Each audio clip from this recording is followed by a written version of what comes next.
Willkommen zu Etappe 15. Es ist die letzte kurze Strecke vor der Ziellinie in Rambouillet.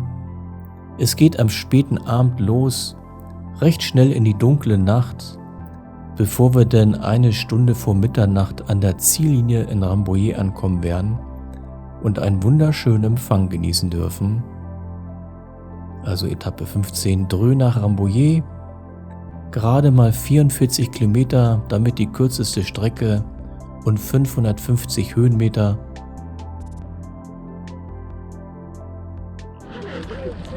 Haben nun Mittwoch, den 23. August um 21:15 Uhr und Start zur letzten Etappe mit der Nummer 15 hier von Dreux. Letzter Abschnitt. 44 Kilometer.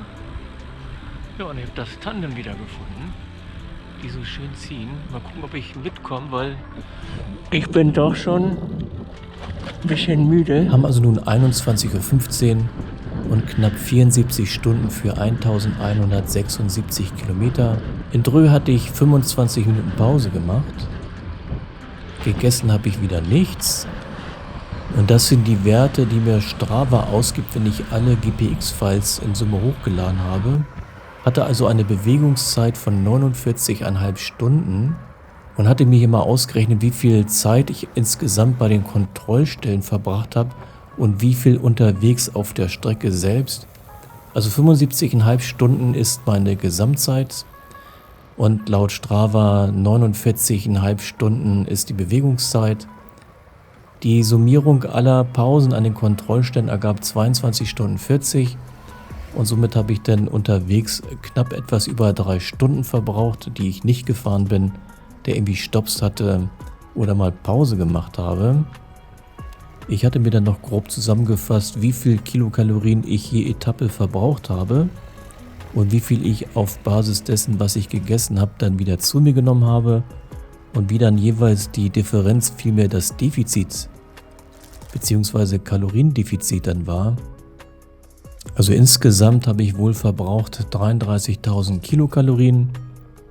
Insgesamt habe ich grob 7.000 Kilokalorien durchs Essen aufgenommen und hatte damit ein Defizit von 26.000 Kilokalorien. Und so ging es erstmal hinter dem Tandem wieder langsam aus Dreux raus.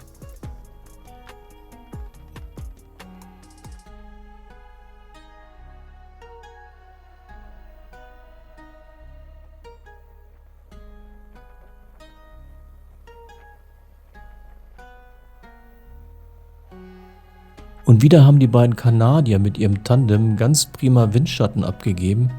Konnte man also ganz wunderbar hinterherfahren. Werd also bis zum Ziel im Windschatten von den beiden bleiben. Und der Zug, der sich hinter uns bildet, wird immer länger und länger werden. Also wir werden viel an anderen vorbeifahren, die dann zum Teil mit in die Schlange sich einreihen.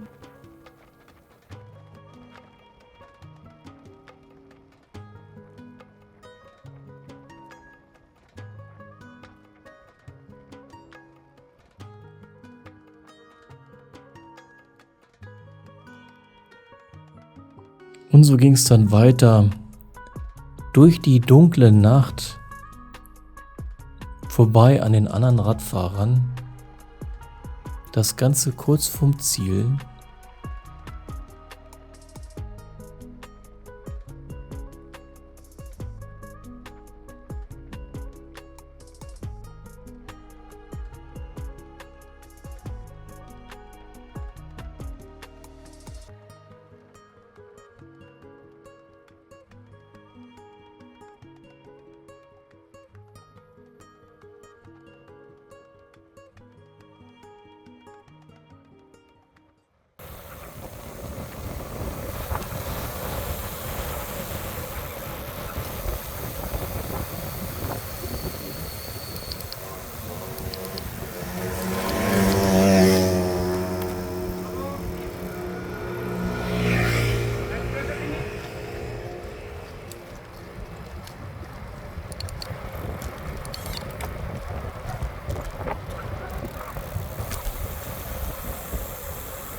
Sind jetzt in Les Pintres, wieder ein kleiner, ruhiger Ort. Bis nach Rambouillet werden wir noch keine Passanten und Zuschauer mehr sehen, so spät am Abend.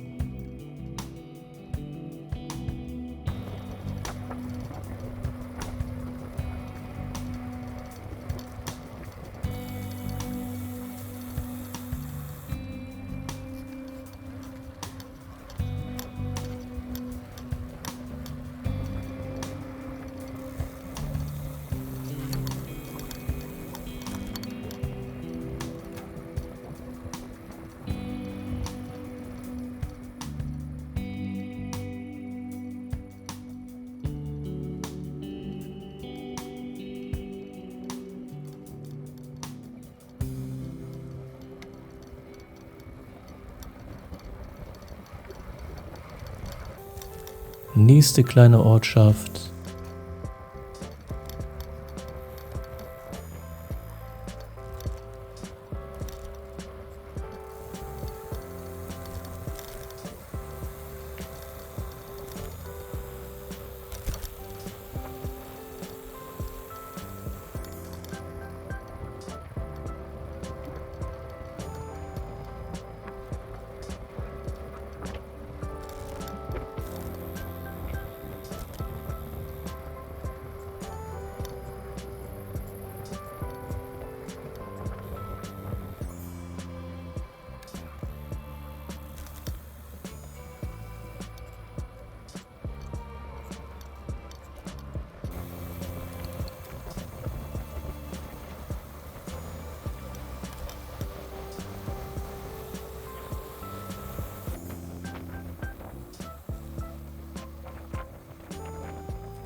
Haben nun 22:15 Uhr, eine Stunde für 25 Kilometer, insgesamt 74 Stunden für 1200 Kilometer.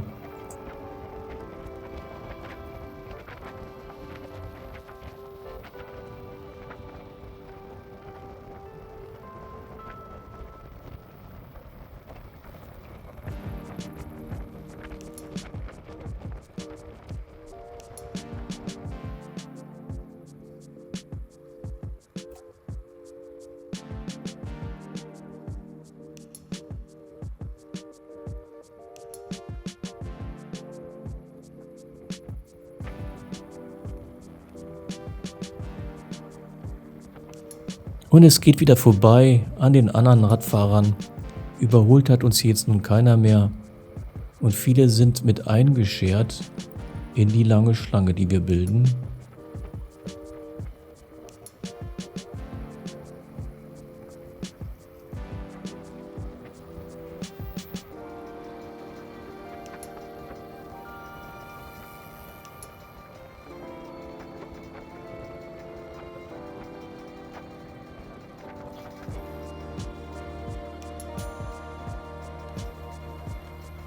Wieder einer mit einem Liegerad.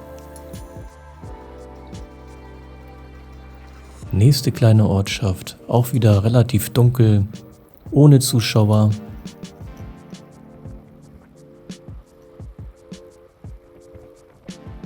Sind jetzt in La Villeneuve.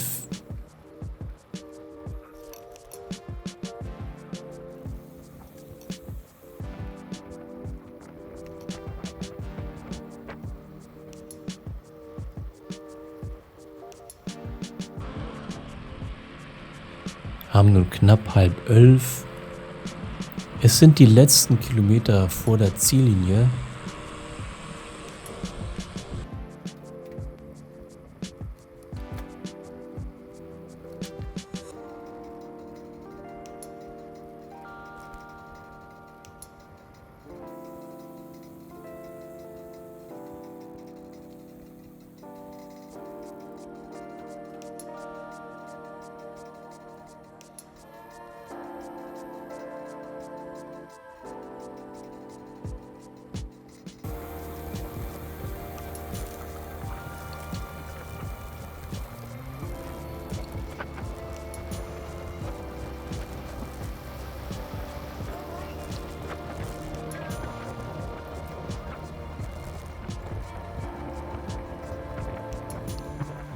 Und es geht auf die Landstraße, die nach Rambouillet führt. 9 Kilometer haben wir noch. Dann ist das alles vorbei hier. Wir sammeln immer mehr.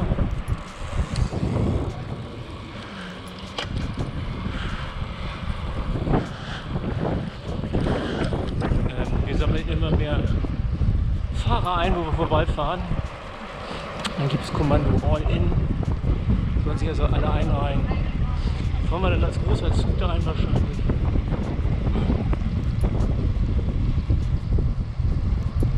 Jo, das war dann nachher PPP.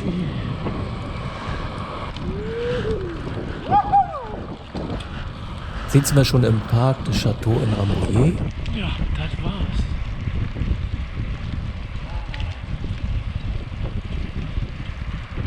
Den Rest könnte ich schieben. Hier ging es runter beim Start.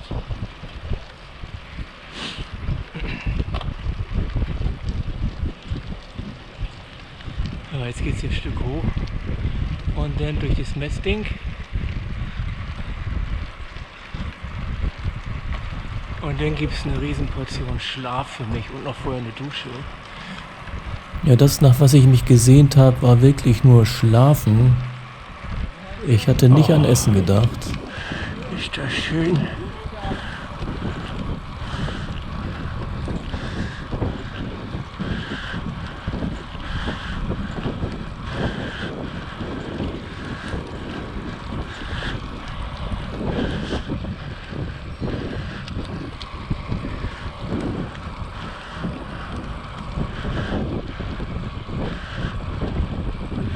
So, die letzte Zeiterfassung, dieser Bogen ganz oben, da vor dem Schlosspark, haben genau 22:57 Uhr, 1 Stunde 41 habe ich gebraucht für die 44 Kilometer und meine Zeit insgesamt sind 75 Stunden 24 Minuten.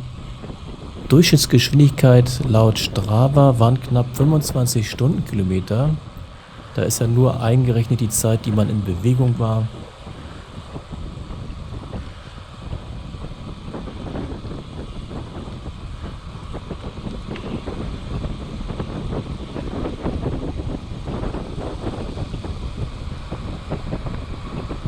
Und nun geht's in großer Gruppe mit rechts und links einem Liegerad und dem Tandem runter zum Zelt in den Zielbereich. So, da ist das Ziel, Leute.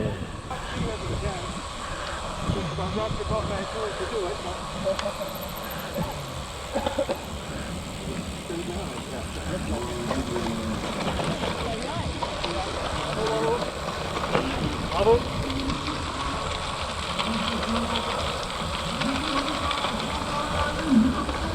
23 Stunden. Ja, 23 Uhr. Also, Zieleinfahrt, Punkt 23 Uhr hier unten mit einem wunderbaren, schönen Applaus zu dieser Stunde.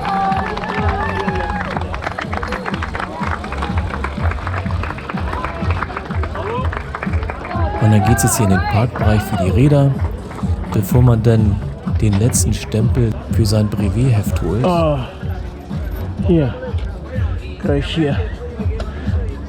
Oh.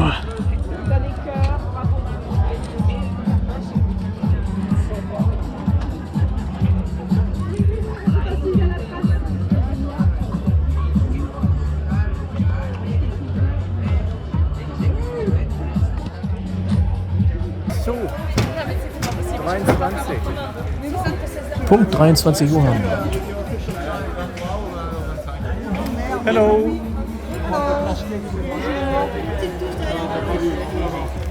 Yeah.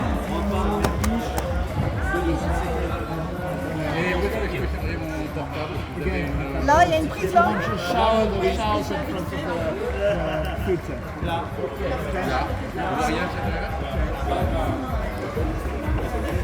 Thank you. This is for you. So Yes. this is a ticket for the restaurant. Yes, I know. Yes, here over there. Yeah. Okay. And your medal. Oh, fine. Thank you. Thank you. Do you want a photo with you on the medal? Yes, where? Here? Okay. Yeah. Also ein Finisher-Foto gleich hier im Zelt mit der Medaille um den Hals.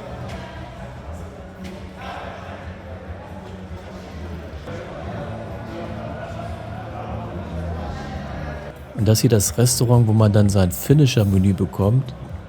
Hier kommt man zu der Uhrzeit einfach reingehen, das dann holen. Am nächsten Tag wird man eine lange Schlange haben und muss da über eine Stunde warten, bis man überhaupt ins Zelt kommt.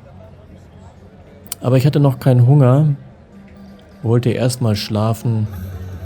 Hab noch ein bisschen an der Ziellinie geguckt, wie da die nächsten Fahrer reinkommen und sich feiern ließen.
Und immer wieder fahren nun einzelne Fahrer oder ganze Gruppen hier in den Torbogen, unten bei dem Zelt in den Finisher-Bereich.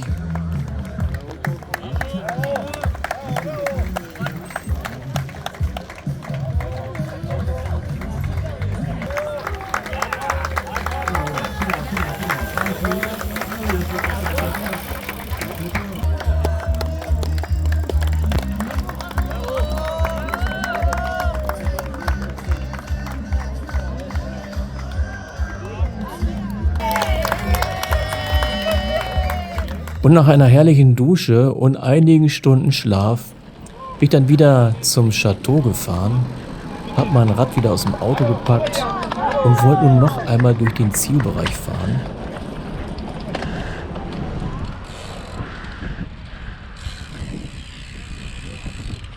Also für die ist das jetzt das Finish. Wir haben 10:30.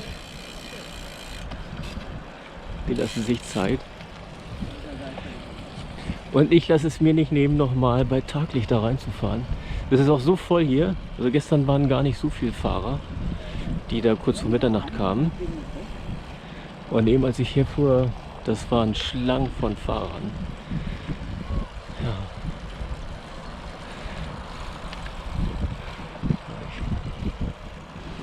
Und da will ich noch ein bisschen Aufnahmen machen von den Fahrern, die reinkommen. Und einen Essensgutschein habe ich ja auch noch. Gestern Nacht wollte ich nichts mehr essen.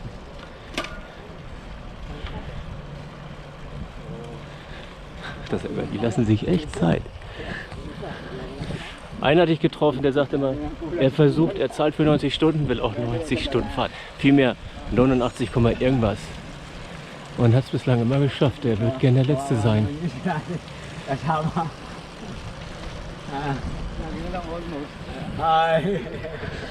Ein letztes Mal hier über die Zeiterfassungsmatten und dann geht's runter Richtung Schlossgarten.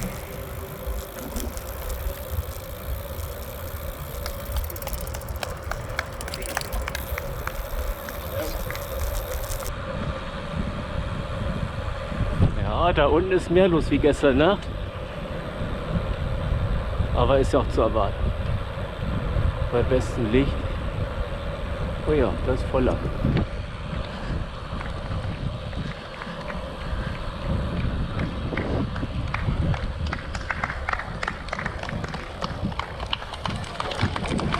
Oh.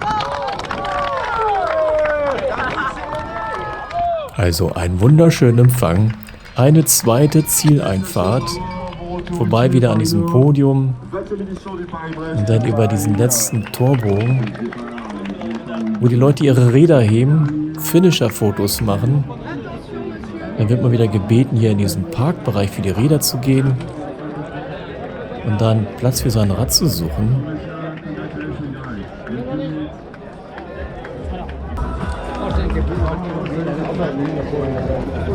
Приглашки мене ситуацію.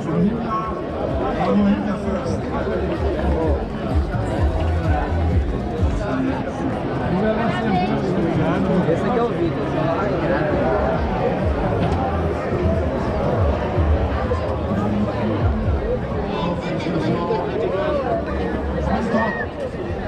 Está como lechuga. Tengo una negro. Tengo una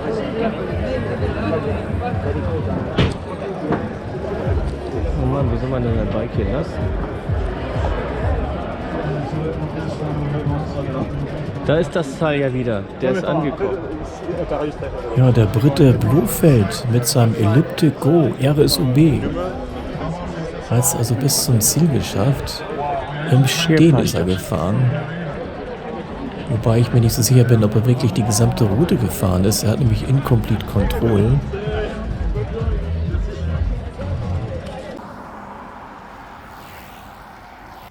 Und dann habe ich mich ja nochmal an die Abfahrt, bevor man in den Schlossgarten hochfährt, hingestellt und habe die ganzen Radfahrer, die hier im Minutentakt teilweise vorbeifahren, etwas angeschaut, denen gewunken, sie betrachtet, wie sie mit freudestrahlender Erwartung jetzt hier die letzten Meter ihrer PvP-Tour machen werden.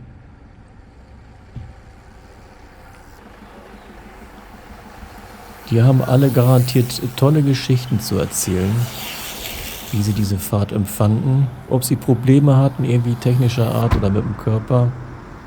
Also ganz easy ist sicherlich kaum einer gefahren. Die werden alle ein bisschen an ihre Grenzen gekommen sein. Aber sie haben es geschafft. So 20, 25, teilweise bis zu 30% werden es ja nicht schaffen, je nach Wetter. Es sind die Glücklichen, die es schaffen werden. Und so rollen sie hier den letzten Abhang runter.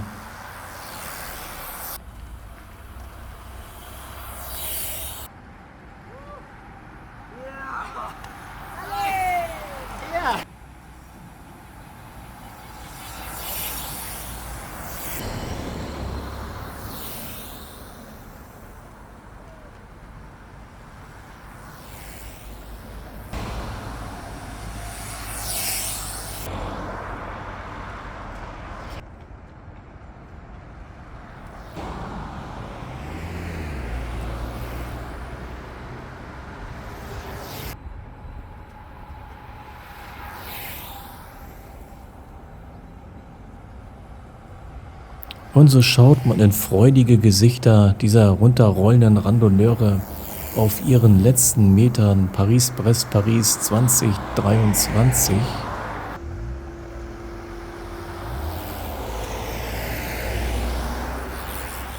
Und zum Schluss habe ich nochmal ein paar Fotos als Fotoshow eingestellt. Und dann mache ich nochmal ein Video, wie es dann tagsüber ausschaut, wenn die Randonneure da die letzten Meter in den Zielbereich reinfahren, wie glücklich sie aussehen, wie sie von Familie und Freunden in Empfang genommen werden.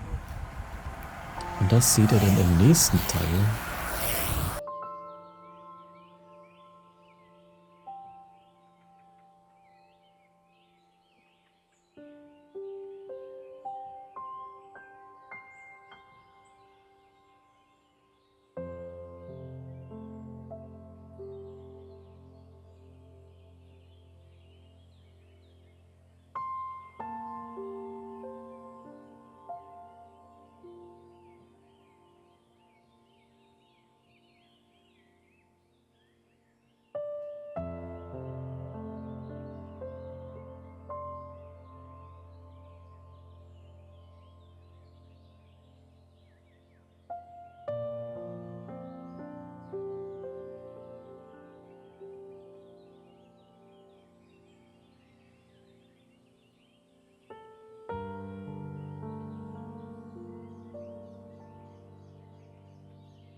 Schönen Dank fürs Zuschauen.